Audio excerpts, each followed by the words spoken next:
Chapter 4:1 The development of a commodity economy liquidated the difference between value systems that were previously regionally isolated, socially connecting global production on a large scale in one clean sweep. Obviously, those regions that, despite their isolation, enjoyed self-sufficiency, were no longer able to function without a relation to the world market, and so became rapidly impoverished and divided in class terms.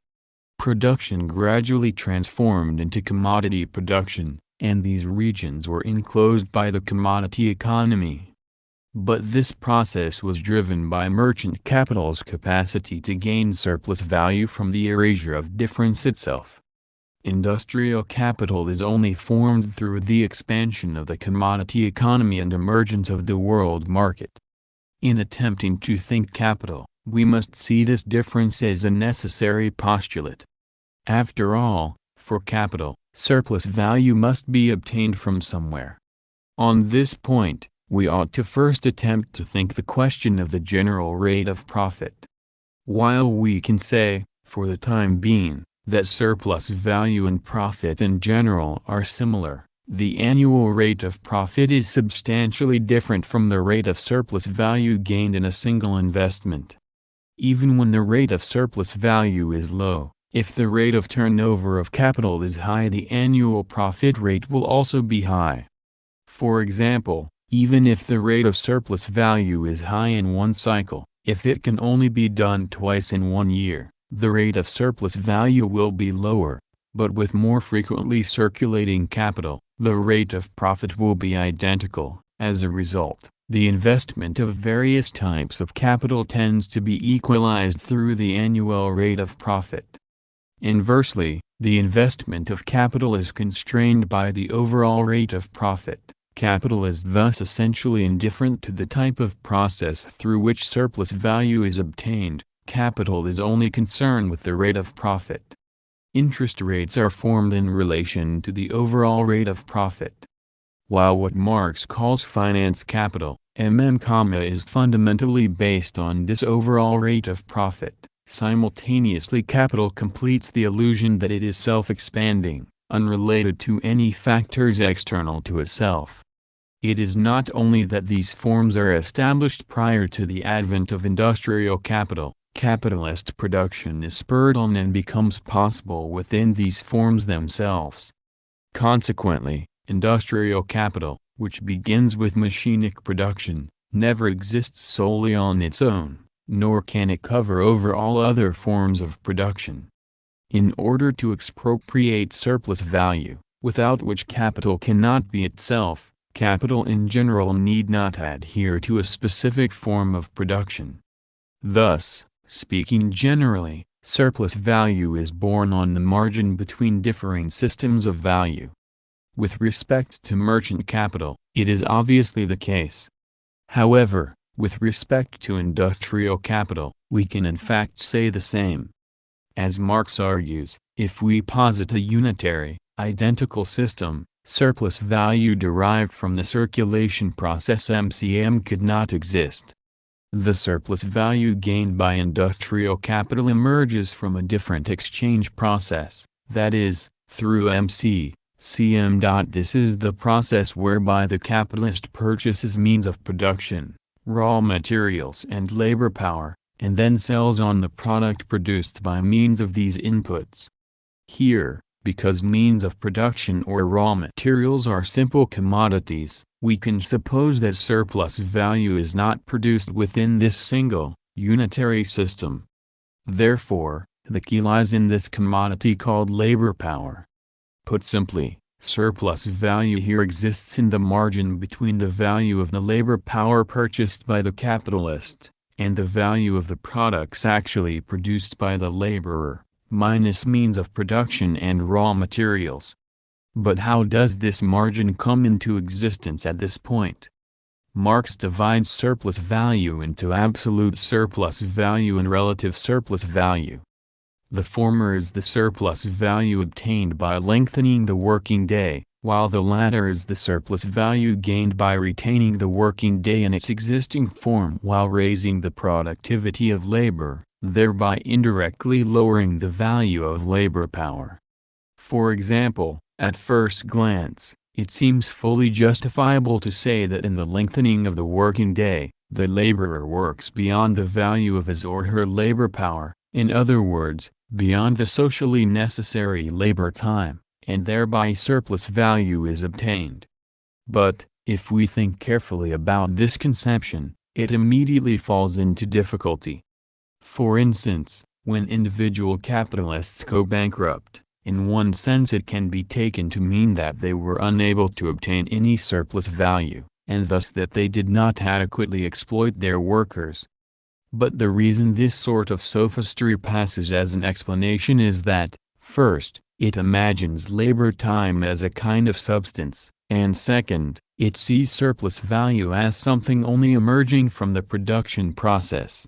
In Marx's thought, the value of labor power is constituted by the socially necessary labor time required for its production.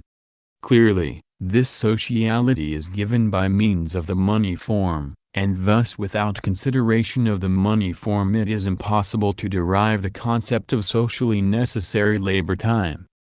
Dividing labor into necessary labor and surplus labor, or dividing labor time into necessary labor time and surplus labor time, is impossible if limited to the actual production process, requiring us one way or another to theorize the form of value or system of value.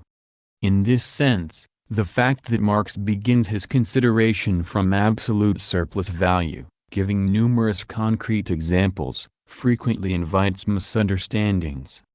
The distinction between surplus labor and necessary labor is clear within the feudal mode of production. In this context, it is simple to distinguish between work performed for oneself and work performed for the Lord.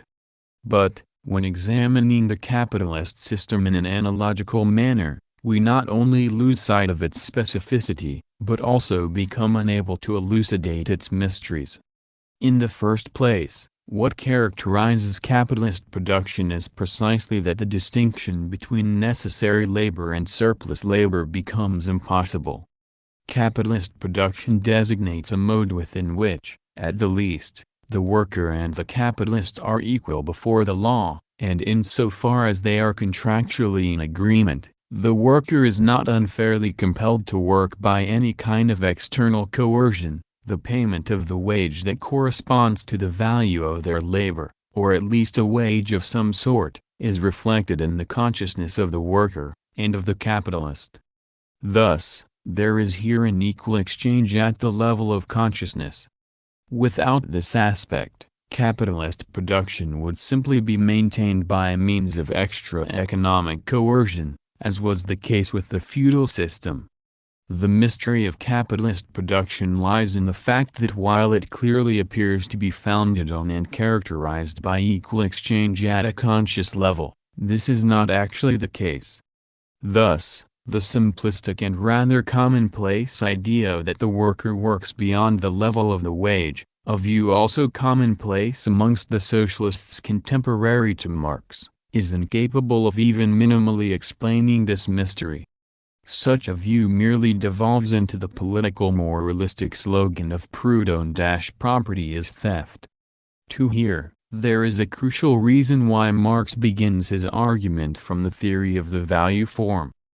The roots of its mysteriousness lie in the fact that, while the value of the commodity is placed within a relational system, it nevertheless is thought to be something that exists as an independent, separate entity.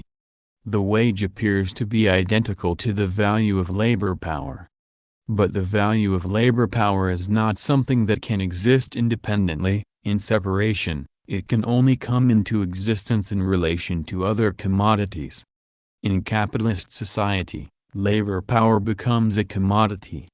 Or strictly speaking, it is not labor power that becomes a commodity, but the concept of labor power itself, distinct from labor, already comes from the analysis of the commodity form. That labor power could be a commodity is nothing more than a tautology. What is crucial is that the owner of labor power appeared historically. Marx argues that the pro-capitalist primitive accumulation gives birth to the following type of laborer: for the conversion of his money into capital, therefore, the owner of money must meet in the market with the free laborer, free in the double sense, that as a free man he can dispose of his labor power as his own commodity, and that on the other hand he has no other commodity for sale, is short of everything necessary for the realization of his labor power. When this doubly free worker emerged, the commodity called labor power was formed for the first time. But this freedom in the double sense holds equally for all commodity owners. Firstly, the commodity possessor does not transfer ownership of his or her possessions to another person outside of exchange. Of course, it is possible to violently dispossess another of his or her products, not commodities. In the feudal system, for example, products are seized by the lord. But insofar as these products are commodities, they at the very least presuppose exchange. The existence of value emerges by means of reciprocity, since the possessions of another cannot be appropriated without exchange. Marx writes, the possessors of commodities must therefore mutually recognize in each other the rights of private proprietors. This juridical relation, which thus expresses itself in a contract, whether such contract be part of a developed legal system or not, is a relation between two wills, and is but the reflex of the real economic relation between the two. We ought to say here that in fact, at every historical stage, even in primitive society, exchange is based on mutual consent and contractual forms. Secondly, the commodity is unnecessary for possessors themselves, and they cannot appropriate the object of desire without its transfer. What can be said of all commodity possessors can be equally said of the possessor of the commodity labor power. In other words, the proletariat is not a human being who possesses nothing, but rather appears simply as one type of commodity possessor. Capitalist society only emerges with the subsumption of labor power as a commodity into the commodity economy as a whole. However, it is not necessary to insert here historical conditions, as Marx does. This is because in the expansion of the commodity economy, the doubly free laborer is born as a result of two processes: Protestantism, or bourgeois legal thought, and the enclosures for commodity production. In other words, these all emerge fundamentally by means of merchant capital. Since Marx largely dismissed the analysis of merchant capital, he must insert his specific historical conditions. At this point, the fact that the proletariat is a commodity possessor becomes decisively important. The value of their commodities stands in a value relation with other commodities. Insofar as labor power is a commodity, this is a point simply derived by necessity from the hitherto existing thought. When Marx utilizes the term labor time, he uses it to connect labor power and other commodities.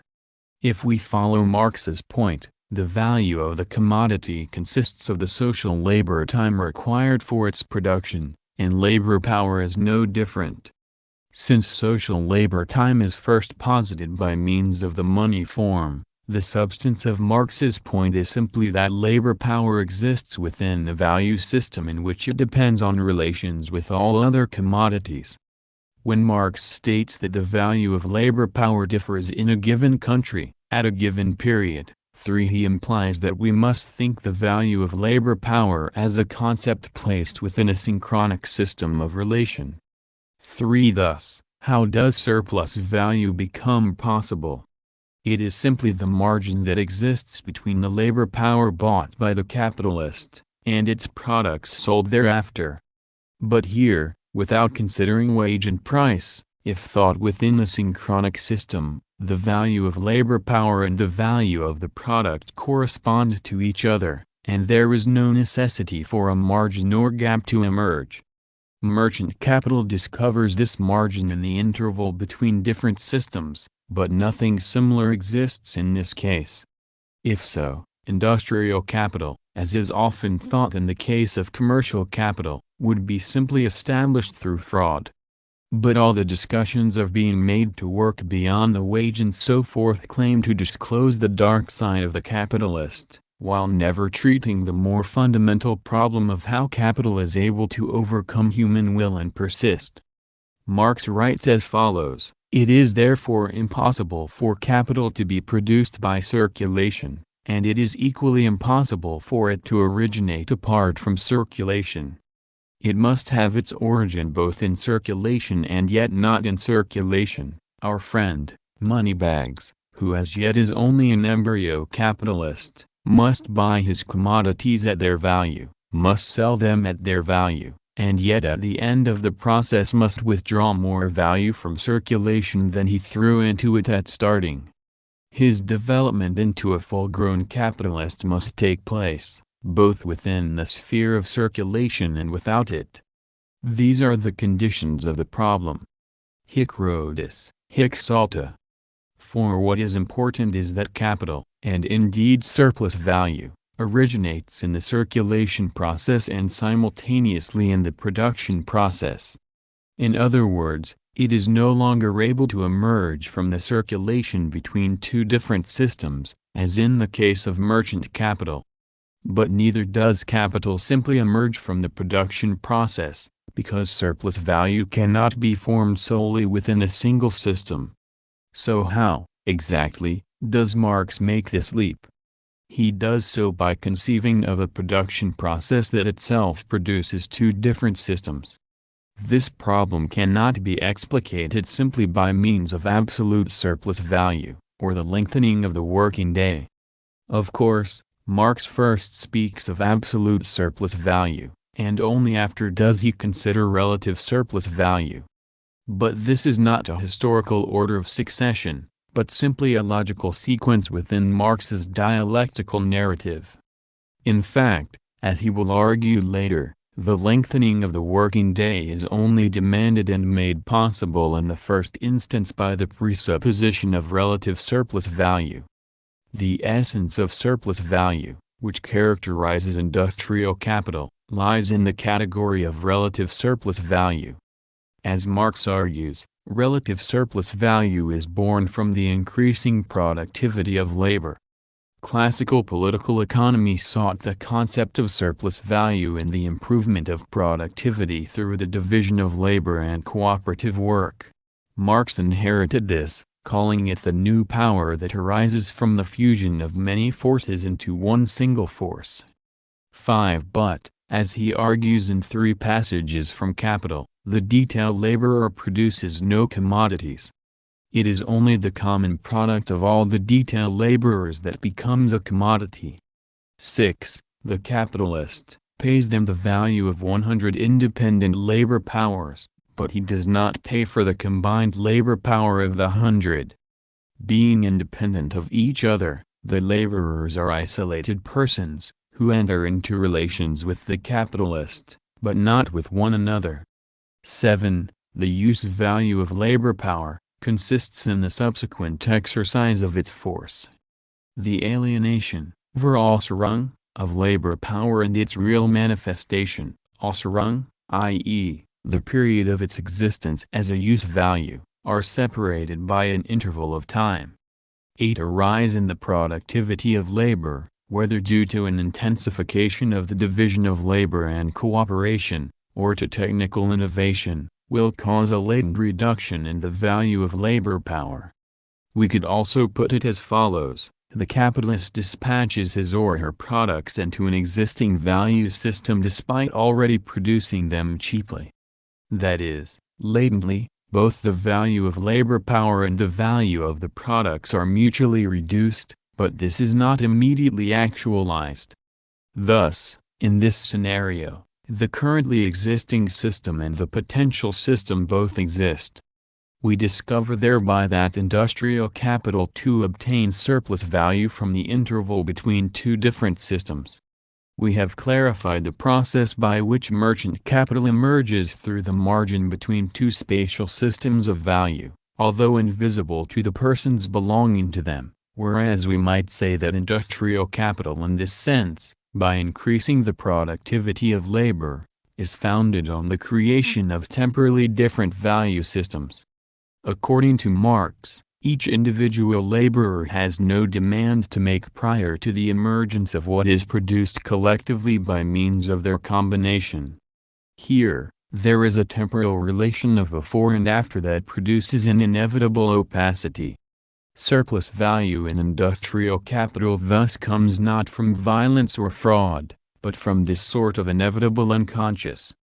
A rise in the productivity of labor creates a latent system within the existing system. Despite the external appearance of equal exchange, a margin or discrepancy is possible. This margin, too, is almost immediately erased, and a value system is formed on the basis of a new standard. Capital ceaselessly creates margins, gaps and differences. In the era of industrial capitalism, an unprecedented velocity of technical innovation became the motivation and condition of its existence. Certain ideologues glorified the technical revolution, as in the case of the classical political economists, while others opposed it. However, what is most important is neither to praise nor to disparage this technical revolution of industrial capital. What is crucial is to clarify its causes. Capital is preordained not to civilize the world, but to preserve and maintain itself through technical innovation. Seemingly useless technical innovations too are essential to capital's self-preservation. This springs not from any human natural necessity, but from the necessity of the expansion of value. In addition, to avoid any confusion, we must state unequivocally that a reduction in the value of labor power has nothing whatsoever to do with a reduction in the wage, or impoverishment. It means simply that it has been relatively reduced, in relation to the existing system of value. Moreover, this margin or difference is quickly erased. In the newly formed system of value, of course, a relational system, the diminished value of labor power corresponds to the diminished value of its products. As a result, the conditions of existence for the laborer are ameliorated and the working day shortened. There is no contradiction whatsoever between these sorts of improvements in the life of the worker and capital's ability to obtain relative surplus value. If we understand that value is itself always relative value, and surplus value is a relative margin or difference, it becomes clear that the nucleus of capitalist production lies in the creation of a latent system of value, by increasing the productivity of labor. What I have argued above is that capitalist production essentially originates in the mystery of money itself, which turns difference into identity. Theorizing the capitalist system while ignoring the question of money is meaningless. We cannot give an adequate response to the question, where has capitalist society come from and where is it going? This is precisely because such a question is already mistaken. There is no reason or telos in the process of development that has brought us to capitalist society. Rather, it is the capitalist economy itself that has given these to us. What is seen as development is nothing but a series of inversions accumulated on top of the fundamental inversion called the money form, yet the money form itself conceals this fact. Not only does the novelty and force of Marx's Capital lie in this consideration of the value form in relation to the origin of money, it also exposes the perspectival perversion, in Kanhitki Tosaku, of all philosophies of history, including historical materialism. At this point, we might ask, why was classical political economy unable to discover the value form? Or, indeed, why did Marx consider the value form to be the decisive key concept? No Marxian economists have yet supplied an adequate answer to this question. For example, even in the 1844 manuscripts, Marx criticizes classical political economy. But, between this criticism and that of capital, there is a crucial difference. Simply put, it is the phenomenon of crisis. Insofar as the 1844 manuscripts lack any theory of crisis, No matter how much Marx criticized classical political economy, he remained within its framework. Similarly, no matter how much the young Hegelians criticized Hegel, they could not exit the framework of Hegelianism. What is important here is that Marx's turn, whether in political economy or in philosophy, took place through the mediation of crises. Of course, periodic crises already existed. However, although they existed, they were not perceived. For classical political economy, these were just exceptional, abnormal circumstances, mere failures of policy. Marx's novelty was to emphasize that rather than abnormalities, these crises are uniquely specific to the capitalist economy. In this, it resembles Freud's novelty, what the hitherto dominant psychology considered an exceptional state, madness. Freud located at the core of the human. Crisis itself is a kind of rebuke to classical political economy, which saw crisis as a state of exception. To the extent that the capitalist economy functions normally, deism and the style of Adam Smith or rationality come to dominate. Crisis itself was born from the interior of the rational order of the 18th century. And yet crisis, political and economic, was invisible within their discursive system. Actually existing, and unable to be seen. When functioning normally, the economy appears natural and self-evident. In the blink of an eye, crisis discloses that it all was built upon an illusion. Far from being something material, crisis reveals the economy itself as a form of illusion. The perspective that examines the capitalist economy not in its normal aspect but in its exceptional or abnormal aspects was precisely the enabling condition for the radical critique of classical political economy undertaken in Capital, and, by developing this discussion not in the field of philosophy proper, Marx also enabled a critique of the totality of the history of philosophy.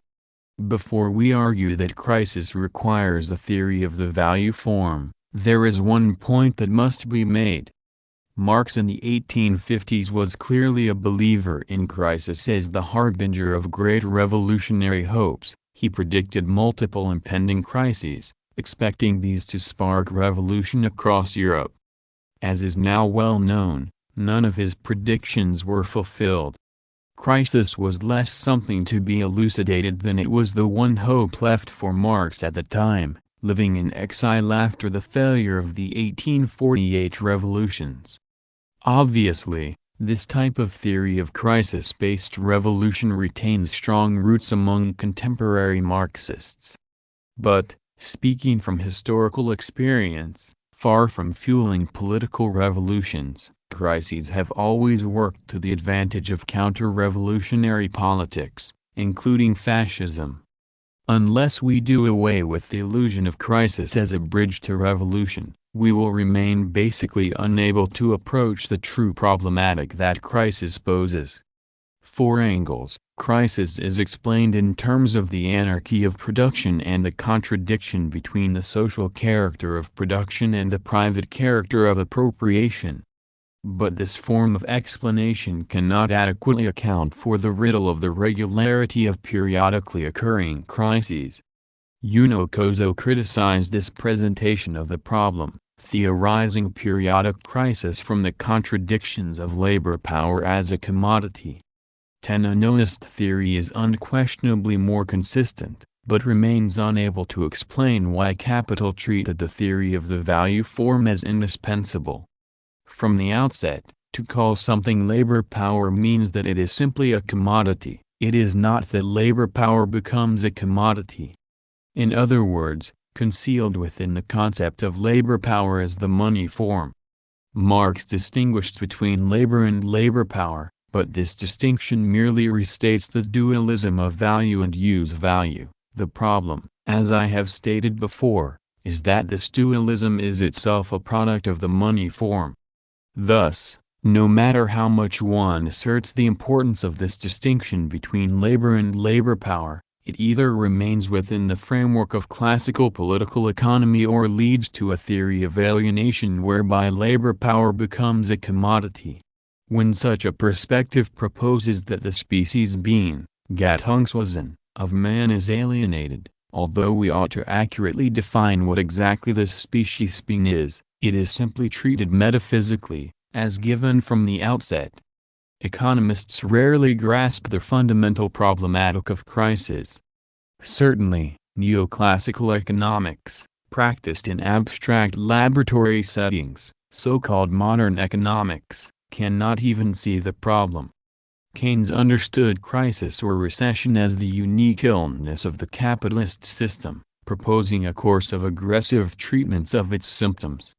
Theoretically, this assessment is superior to the latter-day crisis as revolution model.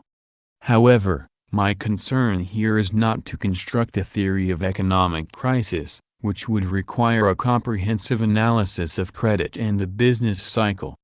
The question is not why crisis occurs, but rather why the problematic of crisis could become the lever for Marx's critique of classical political economy and Hegelian philosophy, and indeed for his critique of Western metaphysics as such.